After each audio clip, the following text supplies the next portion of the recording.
ನಮಸ್ಕಾರ, ನೀವು ನೋಡ್ತಾ ಇದ್ದೀರಾ ನ್ಯೂಸ್ ಫಸ್ಟ್ ಸ್ಪೆಷಲ್. ನಾನು ವಿನುತಾ ಪರಮೇಶ್.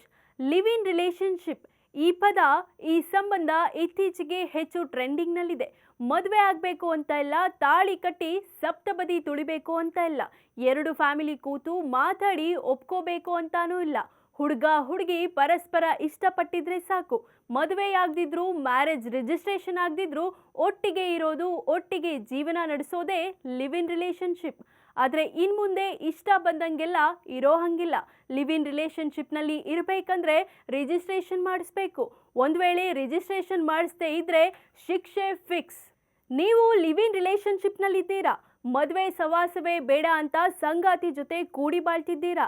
ಹಾಗಾದ್ರೆ ಇನ್ಮುಂದೆ ನಿಮಗೆ ಇಷ್ಟ ಬಂದ ಸಂಗಾತಿ ಜೊತೆ ಇಷ್ಟ ಬಂದ ಜಾಗದಲ್ಲಿ ಬೇಕಾಬಿಟ್ಟಿ ಇರುವಂತಿಲ್ಲ.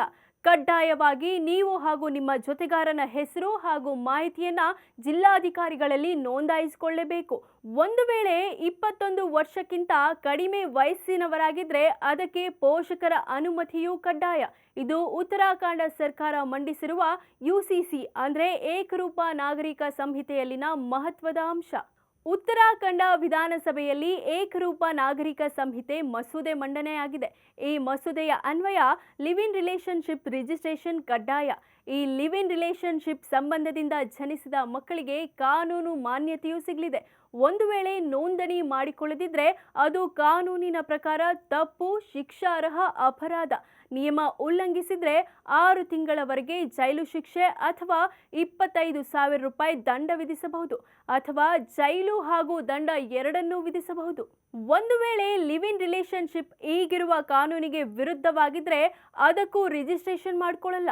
ಫಾರ್ ಎಕ್ಸಾಂಪಲ್, ಹುಡುಗ ಅಥವಾ ಹುಡುಗಿ ಯಾರೊಬ್ಬರಿಗಾದ್ರೂ ಮದುವೆಯಾಗಿದ್ರೆ ಅಥವಾ ಅಪ್ರಾಪ್ತರಾಗಿದ್ರೆ ಅದನ್ನ ನೋಂದಣಿ ಮಾಡ್ಕೊಳ್ಳಲ್ಲ. ಇನ್ನು 21 ವರ್ಷದ ಕೆಳಗಿನವರು ತಮ್ಮ ಪೋಷಕರ ಒಪ್ಪಿಗೆ ಸಲ್ಲಿಸಬೇಕು. ಎಲ್ಲವೂ ಆದ ಬಳಿಕ ಈ ಜೋಡಿಗಳ ಹೇಳಿಕೆಗಳನ್ನ ಸ್ಥಳೀಯ ಪೊಲೀಸ್ ಠಾಣೆಯ ಅಧಿಕಾರಿಗೆ ಕಳುಹಿಸಲಾಗುತ್ತೆ. ಆಗ ದಾಖಲಿಸಿರುವ ವಿವರಗಳು ತಪ್ಪು ಅಥವಾ ಸುಳ್ಳು ಅನ್ನೋದು ಕಂಡು ಬಂದ್ರೆ ಪೊಲೀಸರಿಗೆ ಅಧಿಕಾರಿಗಳು ಮಾಹಿತಿ ನೀಡ್ತಾರೆ. ಬಳಿಕ ಕಾನೂನಿನ ಅನ್ವಯ ಶಿಕ್ಷೆಯಾಗಲಿದೆ. ಒಂದು ವೇಳೆ ಹೇಳಿಕೆ ದಾಖಲಿಸದೆ 1 ತಿಂಗಳಿಗೂ ಹೆಚ್ಚು ಸಮಯ ಲಿವ್ ಇನ್ ರಿಲೇಶನ್ನಲ್ಲಿದ್ರೆ ಜೈಲು ಅಥವಾ ದಂಡ ವಿಧಿಸಲಾಗುತ್ತೆ. ಇನ್ನು ಲಿವ್ ಇನ್ ರಿಲೇಶನ್ಶಿಪ್ನಲ್ಲಿ ಜನಿಸಿದ ಮಕ್ಕಳಿಗೆ ಕಾನೂನು ಮಾನ್ಯತೆ ಸೇರಿದಂತೆ ಆಸ್ತಿಯಲ್ಲೂ ಸಮಪಾಲು ಸಿಗಲಿದೆ.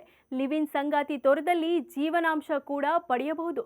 ಸಂಬಂಧ ಮುಂದುವರಿಸಲು ಇಷ್ಟವಿಲ್ಲದ ಜೋಡಿ ದಾಖಲೆಗಳನ್ನು ಸಲ್ಲಿಸಿ ಲಿಖಿತ ಹೇಳಿಕೆ ನೀಡಿ ಲಿವ್ ಇನ್ ಸಂಬಂಧ ಕಡಿತಗೊಳಿಸಬಹುದು. ಇಷ್ಟೆಲ್ಲ ಅಂಶಗಳು ಇದರಲ್ಲಿದೆ. ಏಕರೂಪ ನಾಗರಿಕ ಸಂಹಿತೆಯಲ್ಲಿ ಸಾಕಷ್ಟು ನಿಯಮಗಳಿದ್ರೂ ಈ ಲಿವ್ ಇನ್ ರಿಲೇಶನ್ಶಿಪ್ಗೆ ಸಂಬಂಧಿಸಿದ ಕಾನೂನು ಸಾಕಷ್ಟು ಚರ್ಚೆ ಆಗ್ತಿದೆ.